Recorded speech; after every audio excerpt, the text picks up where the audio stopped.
아주 오래된 옛날 김해에는 울창하게 자라난 대나무 숲이 있었다.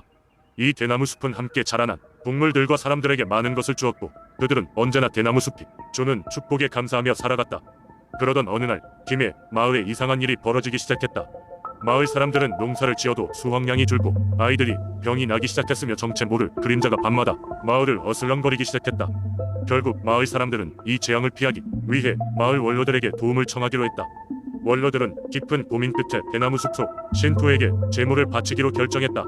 신토는 대나무 숲과 마을을 보호해주는 신령으로 수백 년 이상 그 힘을 유지하고 있다고 전해지는 존재였다.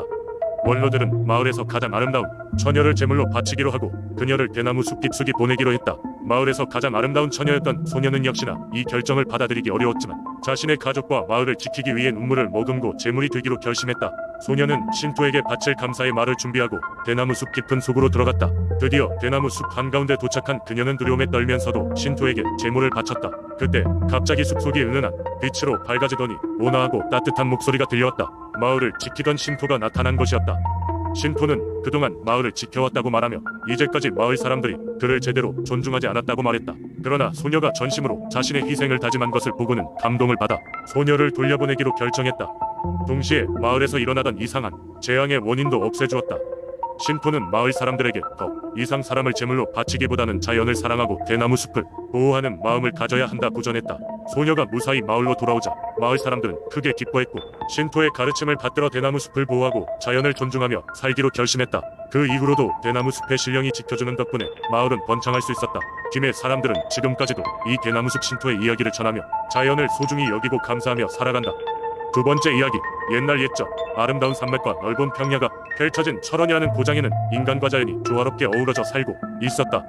그곳에는 백두산 호랑이라 불리던 전설적인 생명체가 살고 있었는데 이 호랑이는 단순한 맹수가 아니었다. 그는 마을 사람들의 존경과 사랑을 받는 수호자였다. 매해 봄이 오면 철원에 산천에는 푸르른 생명이 가득 차고 마을 사람들은 풍요로운 수확을 기원하며 호랑이 축제를 열곤 했다. 이 축제는 마을 어디선가 시작된 작은 종소리로 시작되었으며 이는 호랑이를 위한 특별한 음악이었다. 마을의 어르신들이 각 가정이 자녀들에게 호랑이의 위엄과 선함을 전승하기 위한 중요한 순간이었다. 어느 해 겨울이 지나가고 봄이 오자 마을 사람들은 큰 사건을 맞이하게 되었다. 산 너머에서 붉은 해와 함께 어두운 그림자가 밀려왔고 그 뒤에는 집채만 한 멧돼지 떼가 있었다. 그들은 숲을 짓밟으며 흔적도 없이 소멸된 초목들의 잔재를 남겼다. 철원의 산천은 순식간에 메마르고 황폐해졌다. 마을 사람들은 두려움에 빠졌고 무엇보다도 이 황폐한 환경이 지속되면 다가올 수확마저 얻지 못할까 염려하였다. 그때 백두산 호랑이가 모습을 드러냈다. 그는 단단한 발톱과 강렬한 눈빛으로 마을 사람들의 마음을 진정시켰다. 무성한 숲을 잃을 위기에 처한 호랑이는 깊은 고통을 느꼈고 숲을 지키기 위한 방법을 찾기로 결심했다. 호랑이는 하늘을 향해 울부짖으며 말하였다. 하늘이시여, 저희 목소리를 들으소서. 이 숲과 마을을 지켜주소서. 그의 울음소리는 산과 강을 넘고 결국 하늘에 닿았다. 이에 하늘은 갑자기 어두워지며 천둥과 번개가 연거푸치기 시작했다. 하늘의 신이 호랑이의 진심을 알아채고 이 지경을 해소할 마음을 먹었던 것이다. 천둥 속에서 거대한 호랑이의 형상이 나타났다. 이 형상은 공중으로 떠올라 산을 피해 멧돼지 떼와 맞서 싸웠다. 위대하고 신묘한 그 호랑이의 힘에 멧돼지 떼는 놀라 전력을 다했다. 하지만 결국은 도망칠 수밖에 없었다. 이 전투의 여파로 인해 철원의 모든 생명은 다시금 평화를 찾게 되었고 그들의 고귀한 수호자에게 감사의 기도를 올렸다. 이후로도 매해 봄마다 그날을 기리는 축제가 열렸다. 마을 사람들은 하늘로 올라간 호랑이에게 경의를 표하며 신에게 감사의 의미로 곡식을 바치고 기도를 올렸다. 전설 속 백두산 호랑이는 이제 눈에 보이지 않지만 그의 영혼은 여전히 철원의 산천을 지키고 있었다.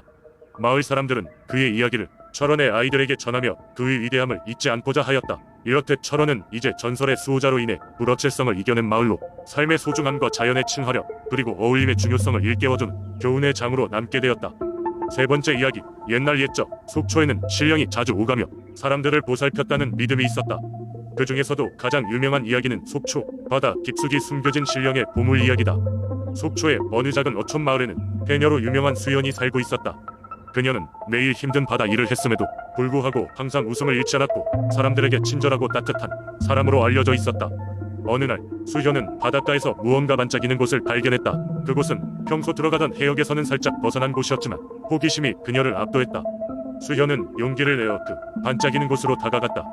그리고는 그녀의 눈앞에 나타난 그것은 어린 시절 할머니에게 들었던 전설 속 신령의 보물이었다. 이 보물은 신이 속초를 떠날 때 인간을 위한 선물로 바다에 남겼다고 전해진다.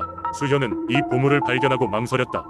전설에 따르면 이 보물은 고귀한 마음을 지닌 사람만이 가져갈 수 있으며 욕심이 많은 자가 손을 대면 재앙을 불러온다고 한다. 수현은 잠시 고민하다가 보물을 두고 바다를 떠나기로 결심했다. 그녀는 마을 사람들에게 이 일을 얘기하지 않기로 마음먹었다. 단지 이 보물이 속초를 지켜주는 힘이 될 것이라고 믿었다. 그날 밤 그녀는 꿈을 꾸었다. 꿈속에서 신령은 그녀에게 나타나 감사의 인사를 전하며 말했다. 그대의 고귀한 마음에 보답하겠노라. 다음날 아침 마을로 돌아온 수연은 어제보다 더 많은 물고기를 잡았다. 그녀는 하루하루 더 풍족해지는 것을 느꼈고 그때마다 속으로 신령께 감사의 기도를 올리곤 했다. 이후 속초 마을 전체는 번영하기 시작했다.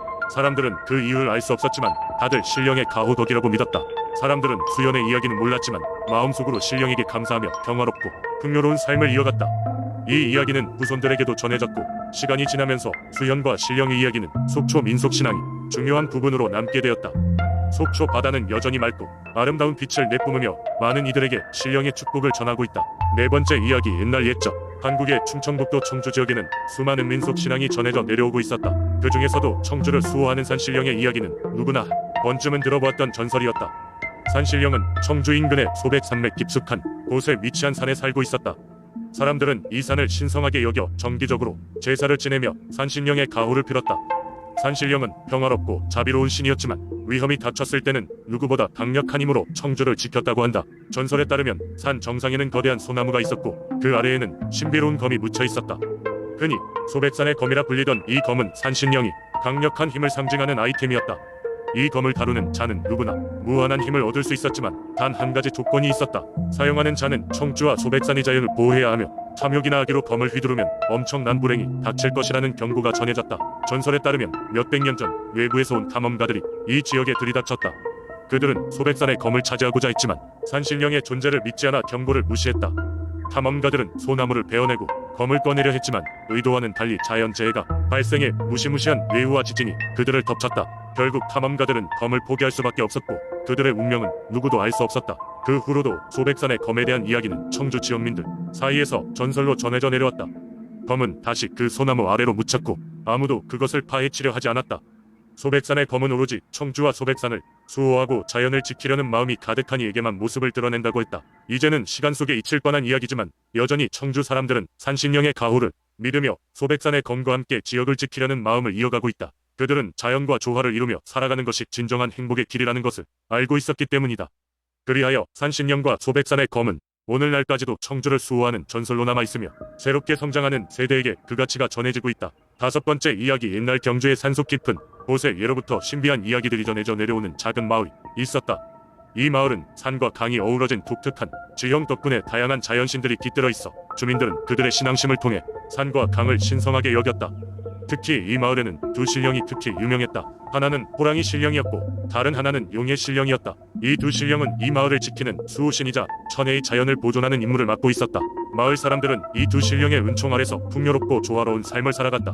호랑이는 산의 왕으로서 산짐승들을 이끌고 산의 질서를 유지했다.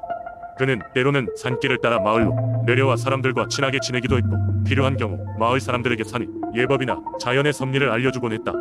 마을 사람들은 그가 매일 밤 은밀하게 마을을 지켜준다고 믿으며 제사를 통해 그에게 고마움을 표현했다. 또 다른 신령인 용은 강의 신령으로 물길을 다스리며 마을에 적절한 비와 강물을 제공했다. 호랑이와는 달리 잘 보이지 않지만 주민들은 용의 강림을 비와 바람으로 느낄 수 있었다. 직감적으로 비가 많이 오면 용이 기분이 좋다고 믿었고 비가 적으면 용의 노여움을 풀기 위해 농경지를 돌보거나 강가에 제물을 바쳤다. 그러던 어느 날 다른 지역에서 온 무리들이 마을 근처에 강을 건너 금광을 찾으려 했다.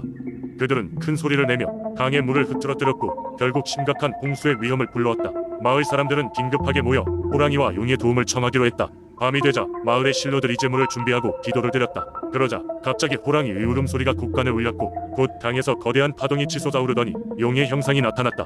용은 마을 사람들의 간절한 기도에 응답하며 그들을 안심시켰다.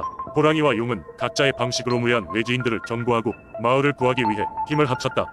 결국 외지인들은 경주 마을에서 물러났고 자연은 원래의 질서를 되찾았다.